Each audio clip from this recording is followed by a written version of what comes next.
ம். நான் ஒரு கதை சொல்ல போறேன். அதாவது ஒரு மரவெட்டி என்ன பண்ணுறான்னா, டெய்லி மரத்த வெட்டி அத வித்து அதில வரக்கூடிய காச வச்சு தன்னோட குடும்பத்த கொண்டு போயிட்டுருக்கான். அப்போ ஒரு நாள் பயங்கர வெயில் அடிக்கி. இப்ப அடிக்கிற மாரி வெயிலு, பயங்கரமான வெயில். அப்ப என்ன பண்றான்னா, ஒரு மரத்துக்கு கீழ என்ன பண்றான், போய் படுத்துக்கிறான். கொஞ்ச நேரம் தூங்கிட்டு அதுக்கப்புறம் நம்ம வேலைய பார்க்கலான்னு சொல்லிட்டு மரத்துக்கு கீழ படுத்திருக்கான்.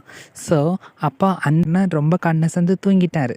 ஸோ, ஃபர்ஸ்ட்டு அந்த வழியா யாரு வராங்கன்னா, ஒரு குடிகாரன் வரான். குடிகாரன் பார்த்த உடனே என்ன நினைக்கிறான், பகல்லேயே இப்படி குடிச்சிட்டு மட்டையாய் கிடைக்கானே அப்படின்னு சொல்லிட்டு அவன் நினச்சிட்டு போனான். சரி, 2வது அந்த வழியா யார் வராங்கன்னா, ஒரு திருடன் வரான். திருடன் என்ன நினைக்கிறான், நைட்டு ஃபுல்லாக எங்கேயோ திருடியிருப்பான் போலுக்க, அதனால தான் நல்லா கண் அசந்து தூங்கிட்டு இருக்கான் அப்படின்னு அவனை சொல்கிறான்.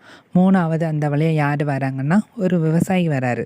விவசாயி, நம்மளாலேயே இந்த வெயில தாங்க முடியுது, பாவம் இவர் என்ன வேலை பார்க்காரோ இப்படி வந்து தூங்கிட்டு இருக்காருன்னு அவர் நினைக்காரு. கடைசியா யார் வராங்கன்னா, ஒரு பெரியவர் வராரு.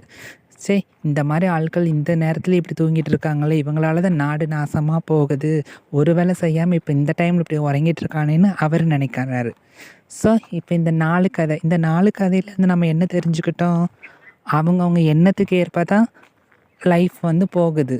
அத அவங்க பாசிட்டிவா நினைச்சாங்கன்னா, பாசிட்டிவா எடுத்துக்கலாம். நெகட்டிவா எடுத்தா ஸோ, செய்யற வேலைய நம்ம சரியா செய்வோம்.